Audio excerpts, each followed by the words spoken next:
Hello and welcome back to Let's Build. So last episode we finished up an airship. Fantastic, a sky build that helped bring some personality and character to our world. This episode we're coming back and we're doing a bit of caretaking, a bit of maintenance. We're taking this big Disney castle that you see here, which we did ages ago, and we kind of put it here because we had nowhere else to put it, but now that we're developing this world and this kingdom, it feels like it's a bit out of place. So we're just cutting this entire castle. And what we're going to do is we're going to paste it behind these mountains over here. We're going to cut away the mountains and we're going to make this more like a design piece on the side of the build, the side of the kingdom, rather than something you can explore within it. So with the castle pasted away behind these mountains, it was time to shred them down with a brush from World Edit. Just chipping away at the mountains until we all kind of, had a big enough gap so that you can see the castle from the inside of the kingdom. And then we needed to chip away at the land in front of the lake because we want to expand this body of water to reach out to the front of the castle and connect it to the kingdom.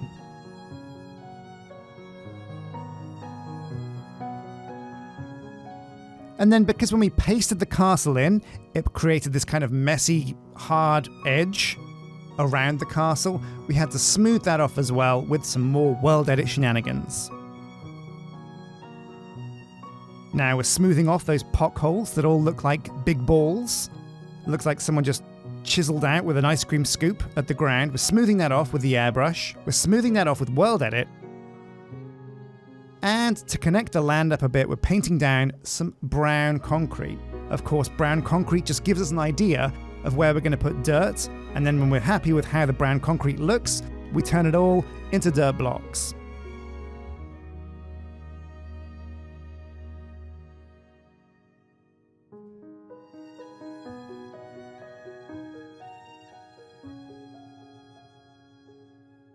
Now, this is very much going to be a distance build. Like I said, this is more like a set piece on the side of the kingdom that you can look at, but you don't really approach.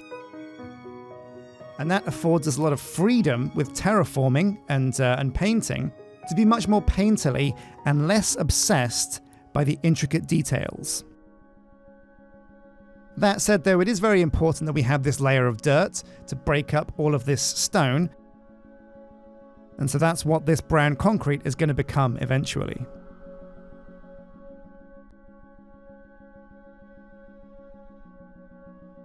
And of course, where we chiseled away the cliffs, we left a lot of kind of bare stone, and we're painting the tops of that to again also be dirt that we can then paint into grass and perhaps add some vegetation and trees.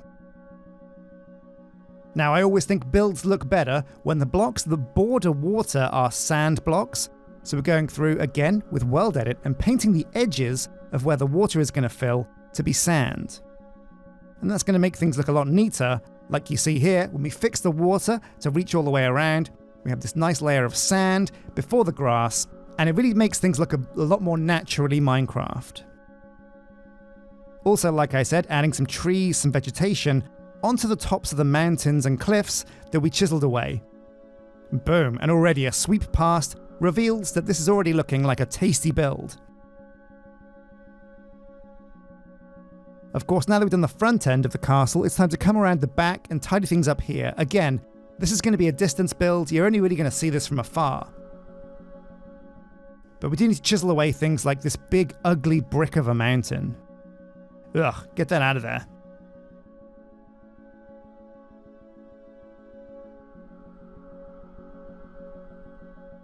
So we've got to look at this castle now like a painting. The castle is the main subject. It's right at the front of the painting. But what we want behind it is a bunch of layered mountains that we're going to fill with trees and vegetation, and that's going to make the castle just look like it's nestled right in the middle of a forest.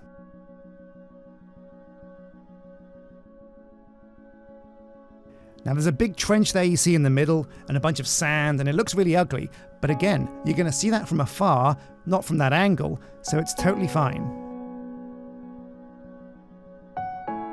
So once the trees were in place, I put down a whole bunch of cylinders, and this is going to be the second layer of mountains. behind our first layer. It's like a big U shape that's going to keep the walls intact around our kingdom and make sure that people still can't escape out of bounds. So like I said, the base layer is a bunch of stone cylinders, pretty simple, and then we're using, again, concrete powder because it falls, just like sand. We're using concrete powder spheres to start building and bulking up our mountains behind the cylinders.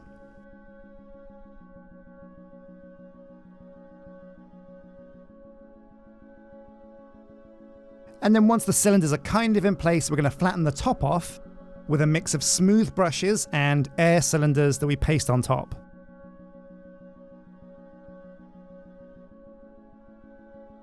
And so the first corner was a test case, and it all looked okay. So we're repeating the theme all the way around the edge of these mountains.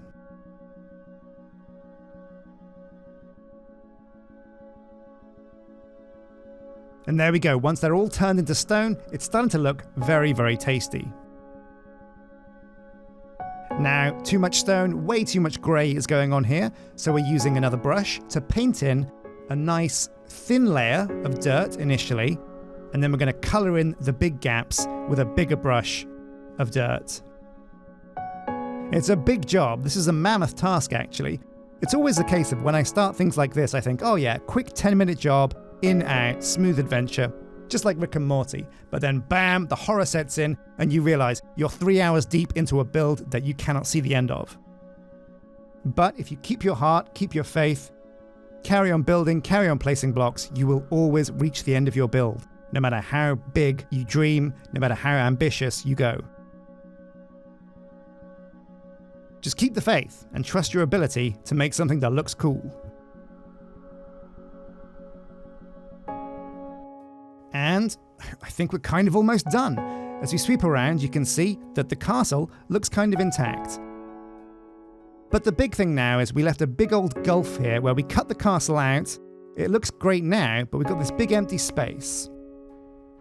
So what I'm going to do is I'm going to expand this big body of water and turn the area where the castle was into its own little island.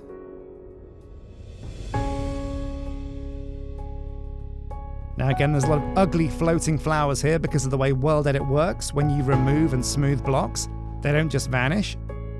But we can trim those out very simply later with World Edit, which is a great tool. But the process of actually plumbing in this island, getting everything around it to look natural, is actually kind of tricky, especially around these bridges, because the water's going to be much deeper.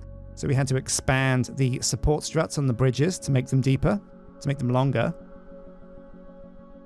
But also the sides of areas like this that have exposed little kind of gaps underneath. We have to fill those in with spheres, smooth them off with a smooth brush, and then like you see here with the island in the middle, painting the edges and contouring with the relevant blocks. And like I said, the blocks that border the water are going to be sand. Then a layer of dirt on top of that, just to raise the island up slightly. And then again, painting another layer of sand. And it really is layers upon layers when you're terraforming, to make the whole thing look natural. Now, the moment of truth. Let's fill this bad boy with water and see what it looks like fully aquified.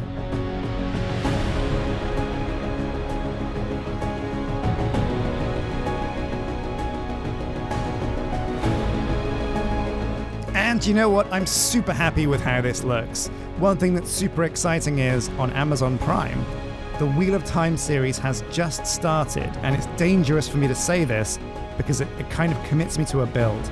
But I'm really excited by the idea of building the White Tower of Tar Valon on this island.